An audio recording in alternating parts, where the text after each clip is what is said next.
우리 히브리서 12장 2절 보겠습니다.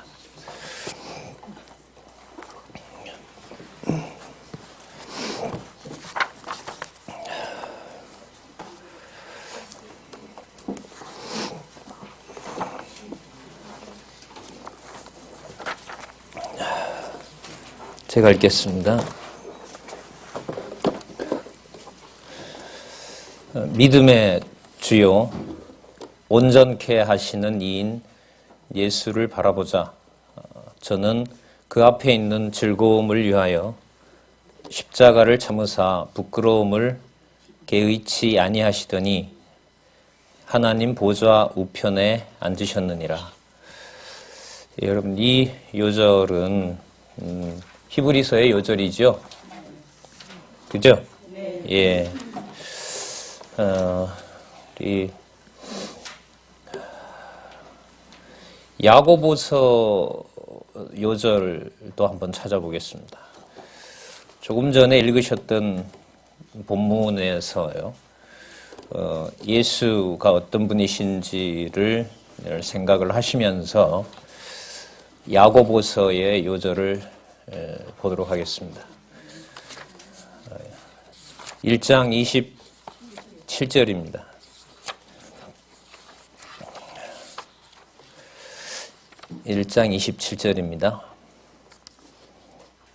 하나님 아버지 앞에서 정결하고 더러움이 없는 경건은 고아와 과부를 그 환난 중에 돌아보고 자기를 지켜 새 속에 물들지 아니하는 이것이니라. 예, 이 구절 맞죠?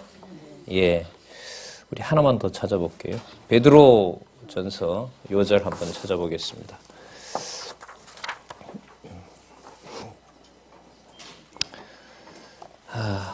베드로 전서 5장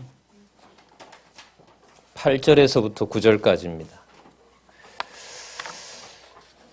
아까 고아와 과부를 챙기는 문제, 돌보는 문제가 야고보서의 요절이었습니다. 베드로전서 5장 8절, 9절이 베드로전서 요절입니다.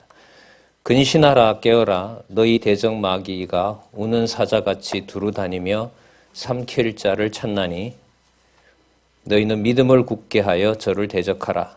이는 세상에 있는 너희 형제들도 동일한 고난을 당하는 줄을 알미니라. 자, 이렇게 나와 있죠? 예. 여러분, 아까 우리 히브리서 요절에 보시면 다시 돌아와서 한번 보도록 하겠습니다. 믿음의 주요 온전케 하시는 예수를 바라보자. 왜냐하면 저는 그 앞에 있는 즐거움을 인하여 십자가를 참으사, 그 즐거움을 위하여 십자가를 참으셨다 그러죠. 그죠? 네. 그럼 여기서 말하는 즐거움은 육신의 어떤 수치와 고통을 넘어서는 부분이라고 할 수 있겠죠. 그리고 부끄러움을 개의치 아니하셨다 이렇게 나옵니다. 바로 이분이 누구냐 하면 믿음의 주고 그 믿음을 완성하시는 분이기 때문에 그렇습니다. 이게 명령으로 우리가 받는다면 그리스도가 이렇게 하신 이유가 없는 거죠. 우리도 할 수 있는 거라면. 하지만 그에게 쏟아진 그 고통과 수치는 이루 말할 수가 없습니다. 마지막에 보시면 그분이 우리 눈에도 지금 보이지 않지만은 어디에 가셨다 그럽니까? 그렇죠. 하나님 보좌 우편에 앉으셨다는 거죠. 단순히 살아 계신다는 것이 아니라 살아 계셔서 보좌니까요. 하나님의 아버지 하나님의 뜻을 따라서 통치자가 되신다라는 겁니다. 그래서 이분은 메시아이신 건데요. 이 편지를 받는 히브리 사람들에게 있어서는 대단히 충격적인 내용입니다. 그리고 곧 다가올 예루살렘 성이 망한다라는 내용은 더더욱 들을 수 없는 듣기 싫은 소리이기도 하고요. 그 임박한 예루살렘의 멸망 앞에서 바로 보좌 우편에 교회를 믿음을 이 내용에서는 믿음을 완성하는 그러니까 이스라엘 전체 역사에서 메시아 오기를 간구한 그 내용이 이루어졌다는 것이고요. 그 증거가 곧 예루살렘 성전의 멸망으로 이어진다는 것이고 또 그 유대인들의 핍박을 받는 그 기독교인들, 특히 유대인 기독교인들이 받는 핍박은 믿음의 주가 온전하지 않아서도 아니고 믿음이 문제가 있어서도 아니라 그 고난과 환난은 아벨부터 시작해서 이미 예고되어 있던 바다라는 아주 놀라운 말씀을 여러분 여기에다 담고 있습니다. 그래서 예수를 믿음의 주로 인정하지 않는 사상을 우리가 뭐라고 하냐면 유대주의라 그럽니다. 그러니까 인간의 욕심은 자기의 어떤 의의를 최소한 남겨놓는 거죠.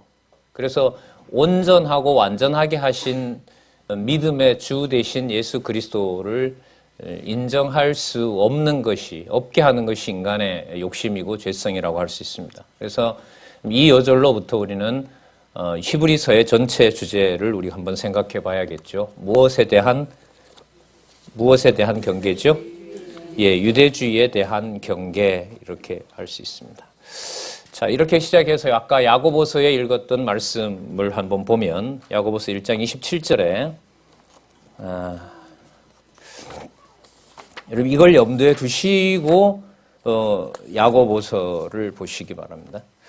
자, 하나님 아버지 앞에서 그러면 여러분들 아까 그 내용을 염두에 둔다면 야고보서를 기록할 당시에도 예수님은 이 세상에 존재하지 않으셨지만 27절에 하나님 아버지 앞에서라는 말은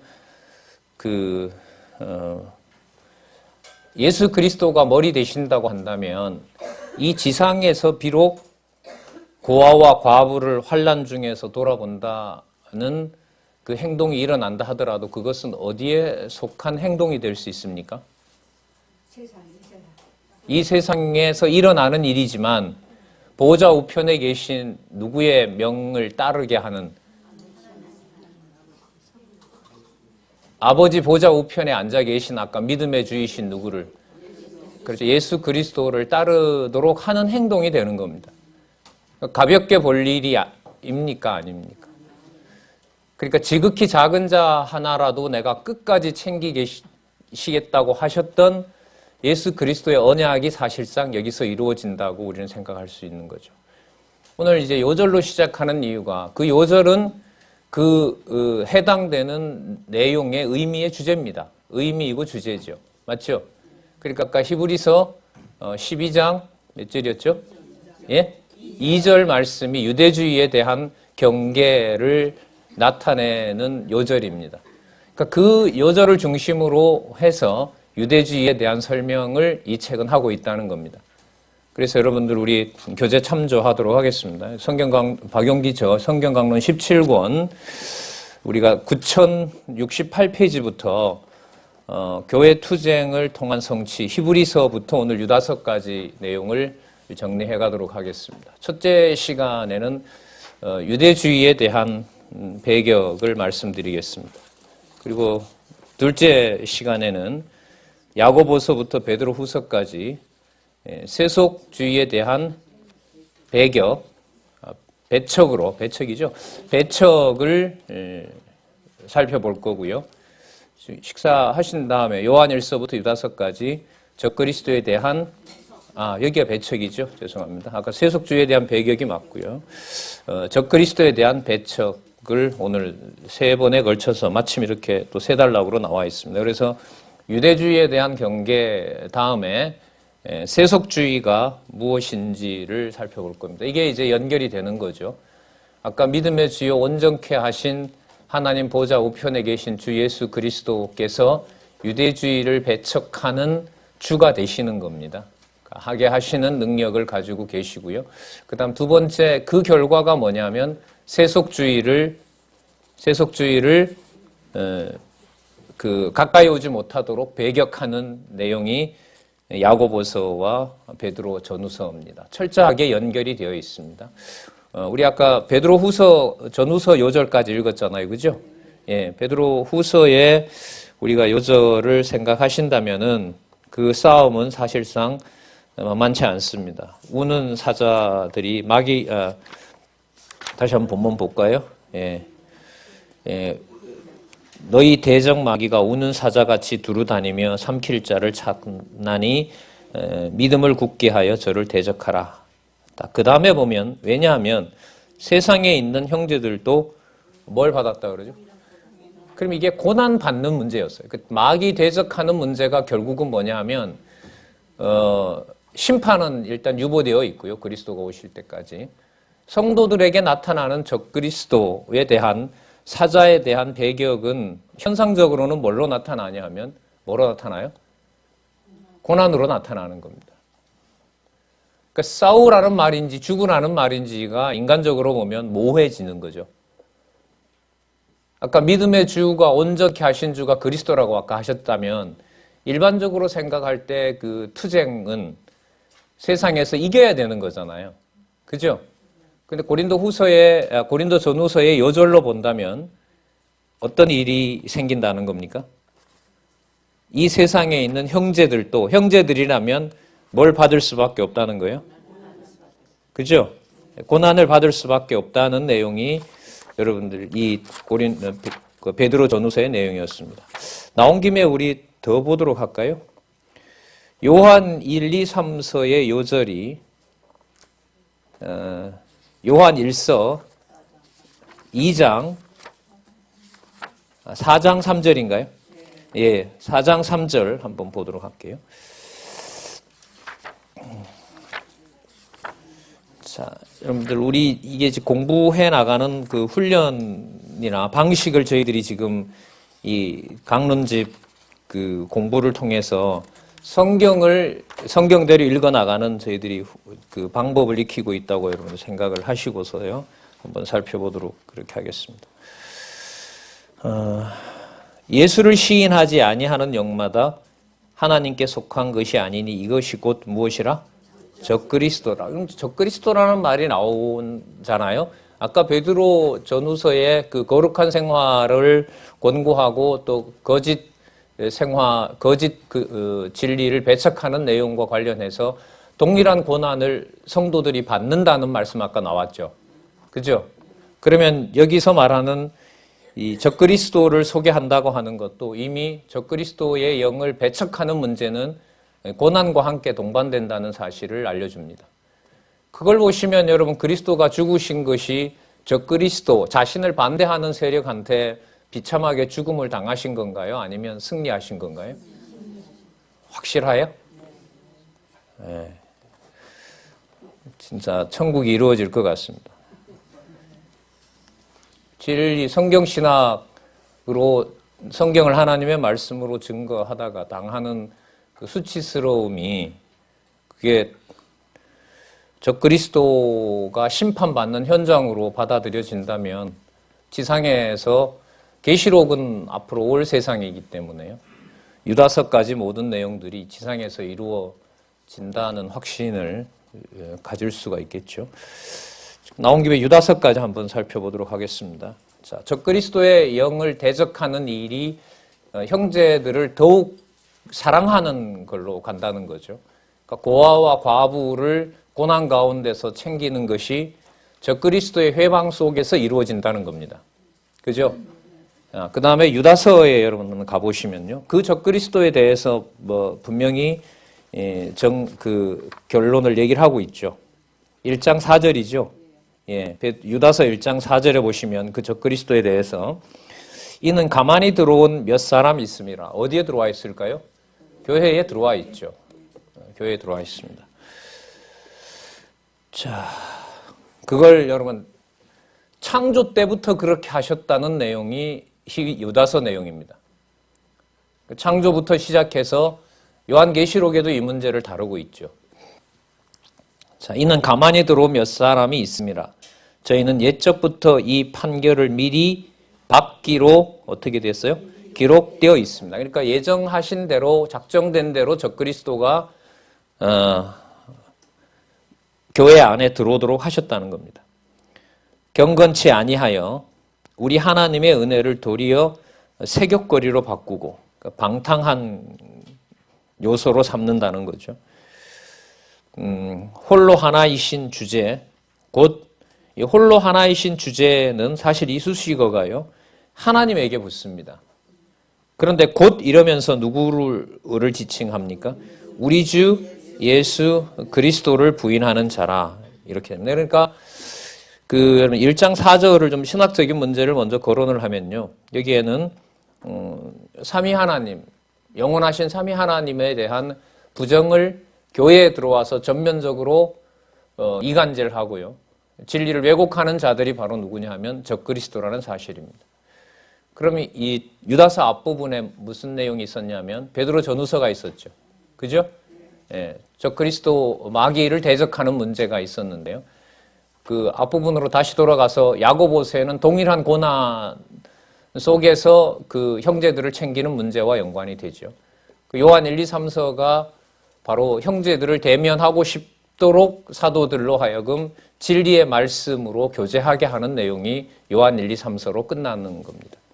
자, 그걸 앞으로 돌아가서 보면 바로 히브리서 요절인 바로 믿음의 주가 즐거움을, 수치스러움을 개의치 아니하시고 하나님 보좌 우편에 앉아 계시는 것으로. 그러면 여러분 히브리서에서부터 지금 유다서까지 나타난 내용요, 주 예수 그리스도를 부인하는 적그리스도를 배척하게 하는 주체가 여러분 누가 되시는 거죠?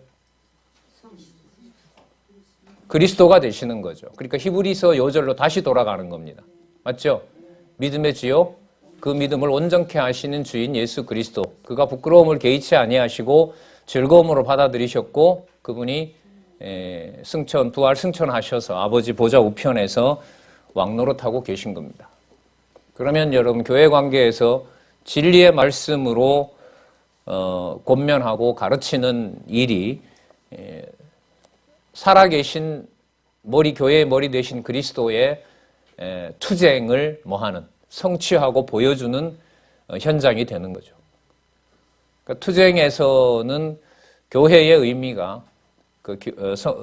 우리 사도행전 1장 11절부터 시작된 내용 아닙니까? 그죠? 교회 설립을 통한 성취, 교회 양육을 통한 성취, 교회 무장을 통한 성취, 우리가 이제까지 교회 투쟁을 통한 성취를 배웠잖아요. 교회 투쟁을 통한 성취에서 거대한 싸움이 아니라 환난 중에서 진리의 말씀을 정확하게 한 사람이라게도 그 가이오에게 개인 편지잖아요, 사실. 사도 요한이 보낸 게 무슨 갈라디아 지역 전체 이런 게 아니에요. 그걸 보면 극히 개인적입니다. 몇몇 사람들을 대상으로 썼어요. 처음에 그게 좀 의구심도 들었습니다, 저는 사실. 개인 편지가 이게 왜 성경의 권위가 될까? 극히 사적인 것인데, 예를 들면 빌레몬서 같은 거요. 그런 고민을 하게 됐는데 개인적으로 갈 수밖에 없습니다. 왜냐하면 고아와 과부를 챙기는 것이 세속주의를 벗어나도록 하는 것이고요.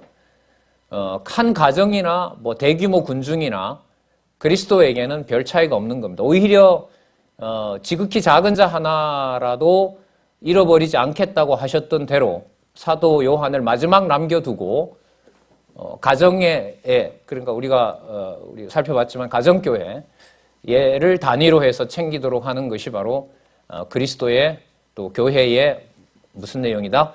투쟁 내용이라는 사실을 이 시간에 우리가 서론으로 큰 그림을 지니시고 또 두세 사람이 함께한 신령한 하나님의 교회의 생활이 투쟁의 현장에 있다는 사실을, 그렇게 보면 여러분 이런 말이 돼요. 조금이라도 진리를 게을리하고 소홀히 하게 되는 일은 이른바 적그리스도의 밥이 되는 거죠. 침략의 빌미를 열어주게 되는 겁니다. 또 사단이 제일 좋아하고요. 성경을 성경대로 안 읽는데 성경을 성경대로 읽는다고 착각하게 한 역사가 사실 종교개혁 이후에 한 몇백 년 동안의 역사라고 할 수 있습니다. 수백 개의 신학교 인류 대학들이 있지만 거기에서 예수 그리스도의 권위를 신학교 졸업함과 동시에 세우지는 것이 아니라 성경의 권위와 예수 그리스도의 권위를 부정하는 것이 현대의 유명한 신학 대학에서, 그리고 그 사실을 배워온 사람들이 교회에 가서는 그런 모든 사실을 숨기고 배워왔던 그리스도와 성경에 대한 권위는 감춘 채 우리 뭐 그렇게 말하죠. 신앙이 번영신학이라고. 교회라는 이 운영체제를 번영시키는 일에 그 모든 걸 덮어놓고 성경을 하나님 말씀 아니라고 배워와서는 또 성경을 마치 하나님 말씀처럼 하는 그런 이중적인 삶을 그건 뭐 하나님께서 무서운 심판으로 섭리해 오셨다고 생각을 합니다. 그 나온 김에 하나 말씀드리면 여기서 가정교회는요. 그리스도의 명제를 가지고 좀 생각을 일단 해봐야 됩니다. 어떤 자매가 그래요. 강사님 전 결혼하지 않았는데 가정교회는 저랑 상관없죠? 이러더라고요. 상관이 있어요? 없어요? 어떻게 상관이 있어요? 그럼 자식은 없잖아요. 부모로부터 배웠지만 자식은 없는데 부모로부터 지금 독립돼서 혼자 자취생활 5년 하는데 자기한테 가정교회가 무슨 의미가 있어요? 고민을 좀 하시고요. 일단은 이렇게 말씀을 드릴게요. 그리스도께서 그 죽으실 때 그 형제들이 오죠. 와서 뭐라고 합니까? 당신 어머니가 왔고 형제들이 왔다고 얘기를 하니까 뭐라 그러죠? 누가 내 부모고 누가 내 형제며 아버지 뜻대로 행하는 자가 그거니라. 그러니까 사도 바울 같은 사람은 결혼도 하지 않았는데도 불구하고 가정교회의 비밀을 안 거죠. 그러니까 누구를 낳고 누구랑 어떤 공간에 있고 누구랑 어떤 하나님의 교회를 이루게 하는지는 우리 소관은 아니에요. 둘일 수도 있고 자식을 줄 수도 있고 안 줄 수도 있고 맞죠? 그 모든 것들이 신령한 교회 생활을 깨닫게 하는 도구가 되는 거죠. 유대인들은 혈통이 있어야 하나님의 백성임이 구성이 돼요. 그러나 신약 교회는 성령께서 오셔서 거듭나고 중생하게 한 그 자리부터 뭐가 되는 거예요? 두세 사람이 함께 하도록 하는 관계가 일어나는 겁니다. 그래서 여러분들 그런 문제들을 좀 생각을 하시고요. 다음에 우리 기회가 되면 원로나 우리 저자를 모셔서 가정교회 문제가 우리 가장 중요한 숙제 아닌 숙제로 주어졌습니다.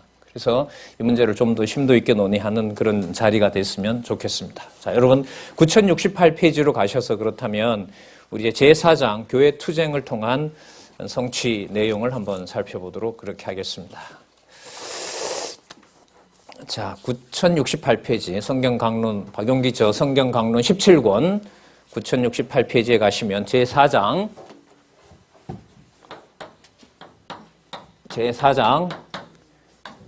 교회 자, 여러분 아까 그 요절에서 교회 투쟁의 주체는 누구시죠? 그러니까 그리스도께서 모든 세상을 만드신 것처럼 그리스도께서 모든 판을 짜놓으시고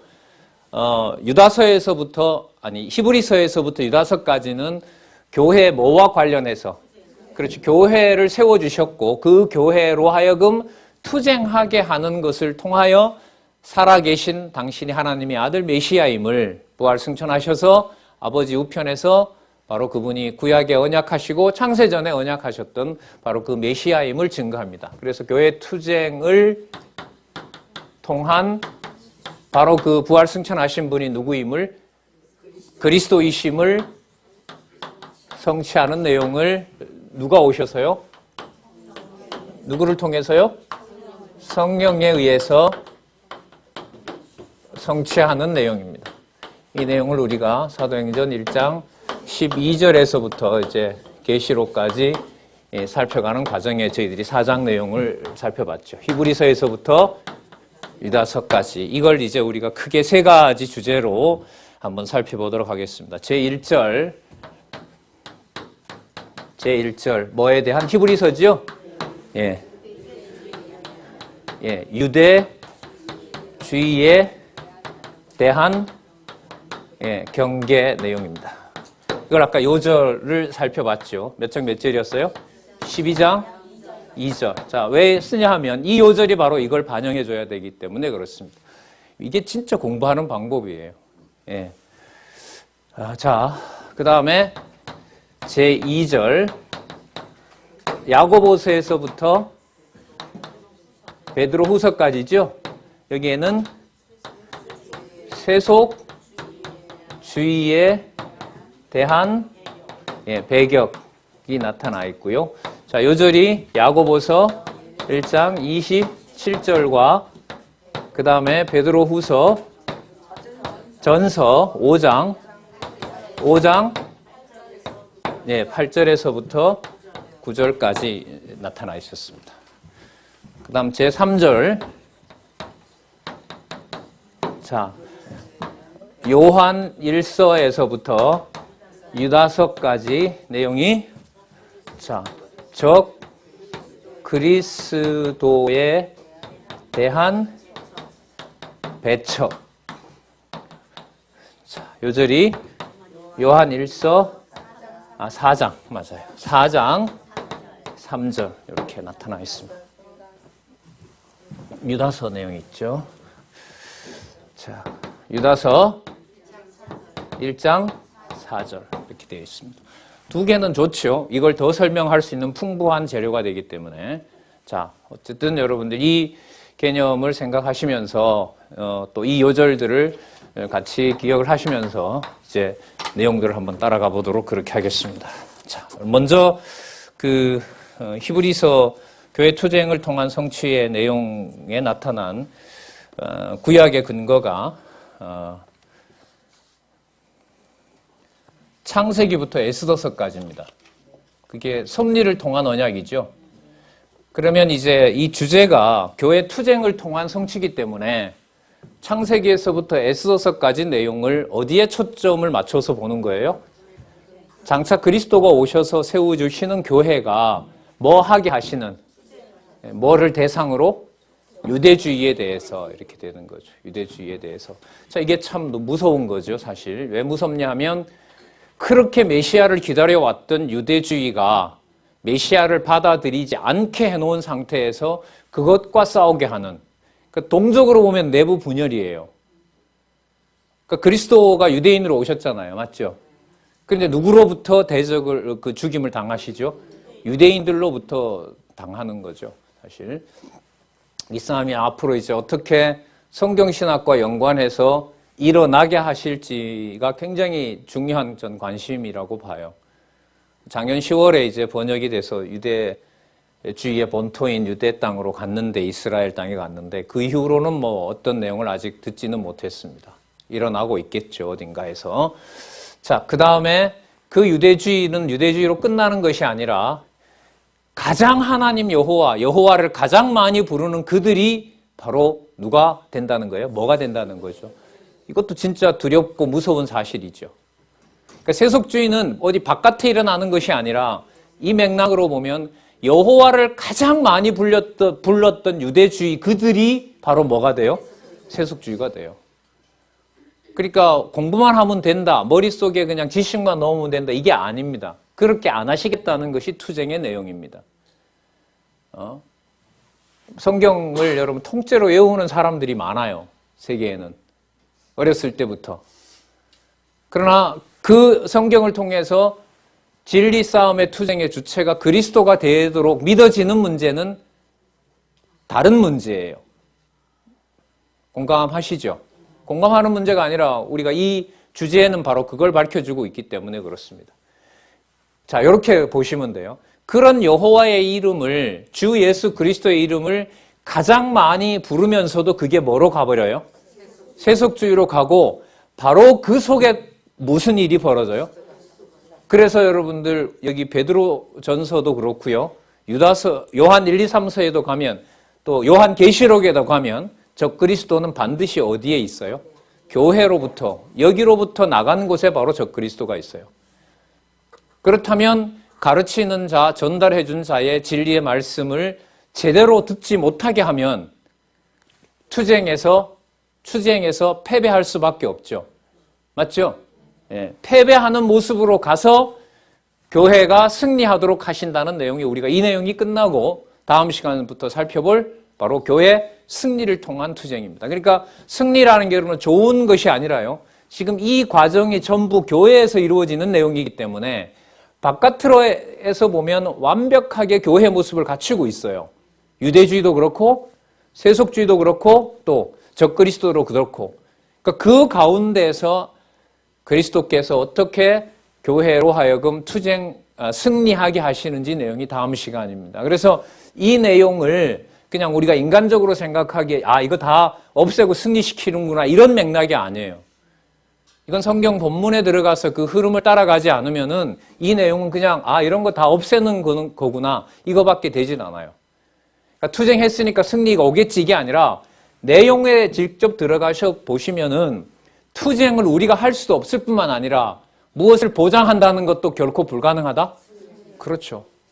그래서 여러분들 사도 바울과 많은 사도들은 그 두려움으로 이 해나가는 일을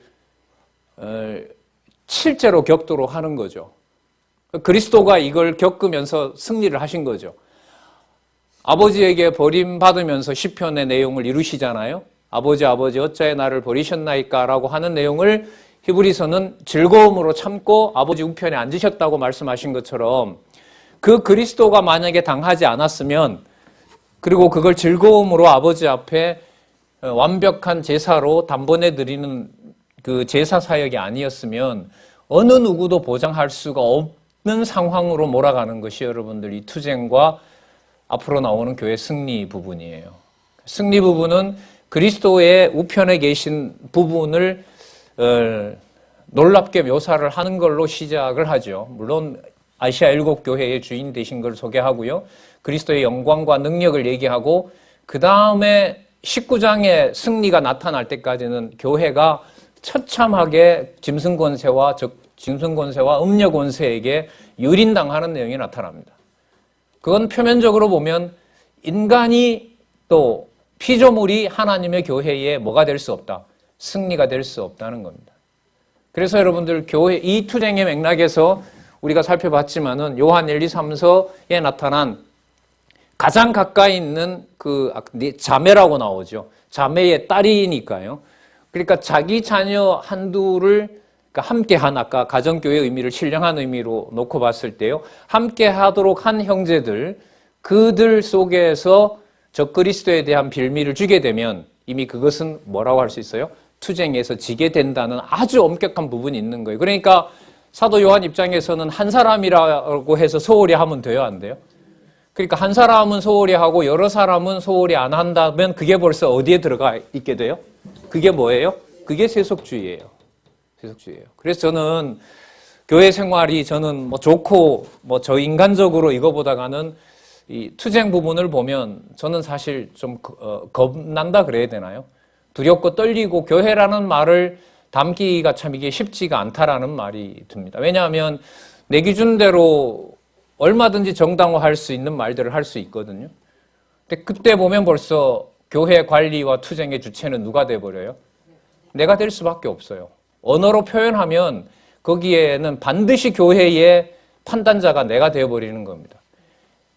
그러니까 여러분 여기서 가면 요한 1, 2, 3서를 염두에 두신다면 개인적으로 불만이 있는 차원으로 끝나지 않는다는 거예요. 그게 그리스도가 머리가 되시기 때문에 개인에 대한 비난과 비판이 누구를 부정하는 그 뭐가 돼요 그게? 이렇게 무서운 거예요 사실. 그래서 두렵고 떨림으로 구원을 이루라는 말씀이 고린도전후서 양육에서부터 요한계시록까지 나타납니다. 그러니까 이걸 하나님께서 그리스도께서 투쟁하게 하고 지상에서 교회가 승리하는 과정으로 하나님 어떻게 만들어 가실지를 우리 짧은 한국 역사에서도 보여줬죠. 나라 망할 때 기독교가 들어와서 나라가 망하고 망한 나라 회복되자마자 두 나라로 갈라놓아서 수백만 명이 죽는 전쟁을 치르게 하고요. 혁명이 이어지고요. 아직까지도 화합의 기미는 진짜 대한민국은 불가능할 정도로 몰아가고 있는 이 상황에서 교회라는 모델을 줬다. 그런데 우리도 똑같이 만약에 그리스도를 거론하면서 내 욕심 차리게 되고 형제들을 이간질하는 일로 간다? 그 인물이 박홍기 너다라고 하면 이건 사는 걸 재고해야 될 것 같아요. 수백 시간을 이렇게 소개했는데 정작 이걸 저는 이용해 먹고 있다? 기뜸을 제가 한 2번만 들으면 전 재고할 것 같아요. 실제로. 무서운 겁니다. 겁나는 겁니다. 그래서 요한 1, 2, 3서가 제가 강의를 지난번에 마치고 이게 왜 개인 편지로 끝날까? 그리고 저자는 여기에서 우리 봤죠. 무슨 교회? 그렇죠. 왜 한두 사람이 함께하는 이 문제로 거론을 할까? 그 장소가 여러분들 무슨 장소가 돼요? 그리스도가 머리 되지 않으시면 그 유대인들이 여러분들 공부하지 않고 진리가 눈앞에 없어서 메시아를 버린 게 아니잖아요. 그죠? 그 똑똑한 머리로 가장 악하고 둔한 짓을 한 것이 바로 뭐냐면 누구를 죽인 거예요? 그렇죠. 이 모순과 이 진짜 인간이 할 수 없는 것을 여기서 드러낸다고 할 수가 있겠죠. 여러분, 제가 이런 말씀을 드리는 것이 우리가 뭐 히브리서를 또 13장까지 다 할 건 아니기 때문에요. 큰 틀에서 말씀드리면서 여기까지 그 유다서까지 가기 위해서 주제에 맞춰서 미리 말씀을 드렸습니다. 자, 아까 어디 근거라 그랬죠? 창세기에서부터 에스더서까지. 여러분, 에스더나 말라기나 똑같기 때문에요. 하나님께서 쓰게 하는 방식이 다른 거죠.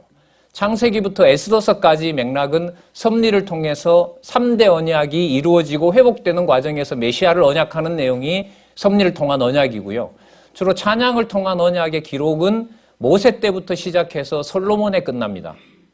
그럼 무슨 왕국이 이루어졌을 때죠? 세 번째 언약인 통치 언약이 이루어졌을 때, 그리고 자손 언약이 시작되는 보통 그 욥기 내용을 다윗보다는 앞섰다 그럽니다. 그래 보통 개혁주의에서는 모세 시대라고 얘기를 합니다. 왜냐하면 그 내용에 보면 그 에돔 족속이거든요. 욥이 유다 지파가 아니에요.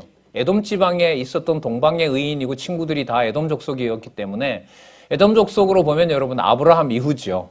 그러니까 아브라함 당시 혹은 아브라함 그 이후로 보기 때문에 다윗보다는 앞서요. 그러니까 자손 언약 성취 섭리를 해서 땅 언약 성취 섭리와 통치 언약 섭리가 이루어졌을 때 하나님께서는 욥 시편 잠언 전도 아가서라는 내용을 편집하게 하신 거예요. 거기다 딱 모아놓은 거예요. 그러면 그 내용은 앞부분의 섭리를 통한 언약과 어떻게 연결이 되냐면 섭리를 통한 언약을 역사를 바탕으로 해서 메시아를 언약하는 내용이기 때문에 그 찬양을 통한 언약도 옛 언약을 통해서 3대 언약을 이루어 주신 것처럼 장차 누가 오셔서요?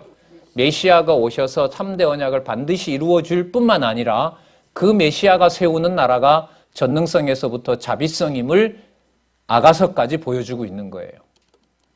그래서 구체적인 예를 좀 든다면은 그럼 전도서가 두 가지로 구분되어 있죠. 맞죠? 첫 번째가 뭐냐면 세상의 무익한 행사. 맞죠? 그 다음에 하나님의 영원한 행사. 맞죠? 예. 그 영원한 사역과 관련해서는 누구에게 초점을 맞추냐 하면 장차 메시아에게 초점을 맞춥니다.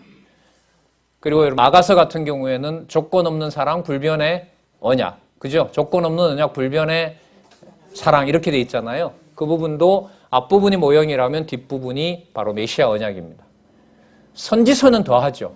선지서는 솔로몬이 죽은 다음에 한 100여 년 후에 12명, 16명, 한 20명의 기자들까지 기록해주는 그 예레미야 옆에서 기록한 바룩까지 이런 사람들 넣는다면 20명의 예언자들을 불러서 이제 노골적으로 옛 언약을 얘기를 안 하고요. 그건 다 이제 끝났다고 예언하시면서 예언을 통해서 누구를 예언하죠? 메시아가 오신다는 언약을 해주는 내용이 바로 선지서 내용이라고 보시면 돼요. 그러면 여러분들 그 내용 속에 오늘 저희들이 살펴볼 교회 투쟁을 통한 성취 내용에서 유대주의에 대한 경계와 세속주의에 대한 배격과 적그리스도에 대한 배척에 대한 단단한 근거가 그 속에 나오는 겁니다. 제가 이렇게 좀 많은 아는 척을 했는데요. 제가 이렇게 말씀드린 이유가 있어요. 어쨌든 창세기에서부터 말라기까지를 근거로 하지 않고는 어느 부분으로 들어갈 수 없다. 오늘 우리가 초점을 맞추는 히브리서부터 들어갈 수 없다는 것을 제가 의도적으로 강조를 하려는 건데요. 제게 아니고 여러분들이 가지고 계신 이 교재를 공부하는 방법이 그렇다는 겁니다. 그 어떤 좋은 방법에 대해서 이제까지 우리가 많은 시간을 보내서 함께 하지 못했던 아쉬움 때문에 이렇게 여러분들한테 먼저 구약 근거의 내용을 말씀을 드립니다. 그렇다면 이제 히브리서 유대주의에 대한 경계도 여러분 어디에 근거를 둘 수밖에 없겠어요? 구약 근거죠. 여기는 말라기 들고 있는데 말라기를 든다는 말은 이게 의도를 한 것 같아요, 저자가. 창세기를 써도 되는데 말라기를 써도 되면 말라기 앞에 있는 내용들을 전부를 의도하는 것 같아요, 제가 볼 때는. 아까 이미 여러분들 교회 투쟁에서 이미 창세기부터 근거가 나왔으니까요. 맞죠? 네, 히브리서에 말라기가 나온다는 말은 무슨 내용이 다 들어가 있어요? 창세기부터 말라기까지 이렇게 되는 겁니다. 그런 내용이 여러분 저걸 언제 하냐라고 하는 건데 안내를 받고 여러분들 조금만 강의를 더 듣고 하시면 저는 이것이 이루어진다라고 봅니다. 지금 이루어지고 있고요. 그래서 어느 한 부분에 매여 있는 설교가 아니라 우리가 사도들, 성령이 임하셔서 베드로라든지 스데반이 했던 그 설교의 내용을, 강론의 내용을 우리가 쫓아가도록 하는 거기 때문에 성경 기록의 목적에 충실하도록 성령께서 해가고 계신다, 이런 생각이 듭니다. 자, 우리 시간 남는 데까지 잠시 살펴보고요. 다음 시간에는 이런 서론을 바탕으로 해서 우리 세속주의에 대한 것까지 정리를 그렇게 하도록 할게요. 여러분 먼저 보시면 1장에서부터 6장까지 무엇이 나타나죠? 예수의 신분상의 우월입니다. 여러분 아까 요절을 생각하시면 여기 예수님은 어떤 예수님이에요? 하나님 우편에 계신 분이에요. 맞죠? 그 하나님 우편에 계시기 전에 어떻게 하셨어요, 이분이? 세상에 오셨죠. 세상에 오셔서 모두 기록한 내용들이 무슨 내용입니까? 복음서죠. 맞죠? 예, 복음서입니다. 그러니까 1차적으로는 아까 요절에 의하면은 이분은 본래 있었던 바로 그 자리인 아버지 우편에 계신 분이고요. 맞죠? 그리고 사복음서에서 직임에서부터 신분까지 나타난 그 예수님이고요. 그래서 우리가 예를 들면 예수님 이렇게 했을 때 그 개념이 우리들 머릿속에 성경의 내용을 중심으로 해서 좀 파노라마처럼 딱 이렇게 잡히면 좋겠어요. 뿐만 아니라 이게 여러분들 어디 내용에 속하죠? 투쟁이기 때문에 뭐하게 해오신, 설립에서부터 뭐하게까지 무장하게 하신 예수님도 여기에 들어가는 거예요. 뒤로 갈수록 그 예수님의 의미가 앞부분에 나타난 예수라는 의미와는 점점 깊어지게 되죠. 그래서 여러분들 다른 타이틀이 아니라 제 생각할 때는 아까 요절에도 나왔지만요. 유대주의에 대한 경계의 첫 번째 근거가 누가 신분상 우월하다. 예수가 신분상 우월한 분이다라는 사실을 피조물 중에 가장 아름다워 보이는 천사와 비교해서 서술합니다. 물론 역사적으로 보면 천사 숭배 사상도 많이 나타납니다. 유대인들한테. 그러니까 피조물 중에 피조물, 가장 영적인 피조물이고 하나님의 선한 일꾼이라고 하는 천사보다 우월한 분이다. 그러니까 천사는 종이지만, 그죠? 예, 그는 바로, 그러나 그리스도는 누구라고 그랬다? 아들이라고 그랬다. 여러분 본문 한번 볼게요. 이게 서론격을 서론의 역할을 하고 있기 때문에요. 히브리서 1장 1절에서부터 3절 보시면 그리스도의 시대와 또 그 실체, 그 실체는 뭐냐면 누구의 아들이다? 하나님의 아들이라는 거고요. 하나님의 아들이기 때문에 3대 언약 내용처럼 만물의 상속자가 되시고 그가 또 창조자가 되시고 하나님 영광의 강체가 되시고 본체의 형상이라는 아주 놀라운 얘기를 해줍니다. 그럼 그 내용이 아까 여러분들 요절하고 관계가 돼요, 안 돼요? 되죠. 이렇게 공부해 나가는 거예요. 그러니까 여러 본문을 살펴보고 이 제목이 맞다면 어느 내용도 맞아야 돼요? 요절인 이 내용도 맞아야 되는 거예요. 근데 이제 누군가 앞으로 더 열심히 해서 이 주제도 이게 아니고 요절도 이게 아니라고 바꿔놓았을 때 변론을 못하면 이 모든 체제는 이런 거 한 서너 번만 반박되면 다 무너지는 거라고 보시면 돼요. 그런 면에서 보면 긴박한 거죠. 예. 자, 1장 1절부터 2절 볼게요. 옛적의 선지자들로 여러 부분과 여러 모양으로 여러 차례 또 여러 방법 이렇게 보시면 되고요. 우리 조상들에게 말씀하신 하나님이 이 모든 날 마지막 날에 아들로 우리에게 말씀하셨으니 이 아들을 만유의 후사, 여기 처음 나오죠, 그죠? 만유의 후사, 상속자 이렇게 되는 거죠. 자, 어떻게 더 설명하고 있나 볼게요. 저로 말미암아 뭘 지으셨다? 모든 세계는 세계 창조주죠. 누가요? 육신의 몸을 입고 온 그 아들이. 그럼 여러분 이게 마태, 마가, 누가, 요한, 신성까지 가야 바로 이 예수가 뭐가 되신다? 창조주 되신다. 요한복음 1장 1절에 나오죠. 아버지와 함께 계셨고 그로 말미암아 뭐가 다 만들어졌다? 세상이 만들어졌다라는 내용이 나오잖아요. 자, 지으셨다. 또 이는 누구의 영광의 광채시요? 하나님의 영광의 광채시요. 하나님 그 본체의 무엇이라? 형상이라. 그럼 요절하고 보면 그렇게 부끄럽게 수치스러운 죽음을 당한 그분이 하나님의 뭐가 돼요? 영광의 광채가 되고 하나님 본체의 형상이 되는 겁니다. 여기서 여러분 신학적인 문제가 흔들리게 되면 이게 교회사에 보면 이단들이 나타나는데요. 하나님이 곧 아들이 곧 하나님이다라고 하면 그리스도가 수치를 당해서 죽을 때 누구도 죽었다. 그런 얘기가 나와요. 성경에 그런 명제는 없습니다. 그런 명제는 존재하지 않아요. 그런데 논리적 추론이 일어나는 거죠. 아버지를 본 자가 나를 보았으므로 예수님이 하나님의 아들이라면 예수님이 돌아가실 때 그러면 누가 죽은 것이 된다? 그러고 육신의 몸을 마리아가 입었기 때문에 마리아를 통해서 입었기 때문에 마리아는 누구 어머니가 된다? 하나님의 어머니다. 마리아가 하나님 어머니라는 말은 성경에 없습니다. 그런 건 추론을 해서 다른 데로 넘어가는 거죠. 이 말은 여러분들 무슨 뜻이냐면요. 이 개념 다음에 무엇을 설명하는지의 본문을 안 따라가면 그 말을까지 인정을 하게 되고 논리적 추론으로 가요. 그러면 그게 여러분 인간적인 철학이 되어버립니다. 근데 그 다음 내용을 성경 본문을 따라서 가지 않으면 철학적인 그 내용이 논리적으로는 맞아 보여요? 틀려 보여요? 맞아 보이는 겁니다. 그래서 성경 본문에 기초를 두었다. 의미분석 성경 개론이 그렇게 중요한 겁니다. 그래서 여러분 성경 본문에 기초를 두고 제일 먼저 일어나는 일이 성경 본문을 요약한 양쪽 가루가 우리가 보는 대로 생겨나는 거죠. 자, 요거만 더 볼게요. 그의 능력의 말씀으로 자, 만드셨을 뿐만 아니라 만물을 뭐 하고요? 붙드시고. 여러분, 그 다음 내용 한번 보세요. 무엇을 정결케 해요? 죄를 정결케 해요. 여러분, 이게 히브리서에서 뭐와 직결돼요? 유대주의와 연결이 돼요. 유대주의를 뭐 하는? 경계하는 내용에서 나오는 거죠. 그러니까 그리스도는 뭐가 되시냐면 하나님의 형상으로 오셔서 만물의 창조자 되시죠. 그리고 아까 뭐가 됐다 그랬죠? 후사가 됐다 그랬죠. 그죠? 그러니까 나라를 상속받은 자일 뿐만 아니라 나라를 만드신 분인데 여기에 뭐가 붙어요? 무엇을 정결케 하는 일? 죄를 정결케 하는 일. 이 죄를 정결케 하는 일이 앞으로 예수님의 신분의 우월성뿐만 아니라 신분의 우월성에 가면 누구를 소개하죠? 멜기세덱 소개하죠.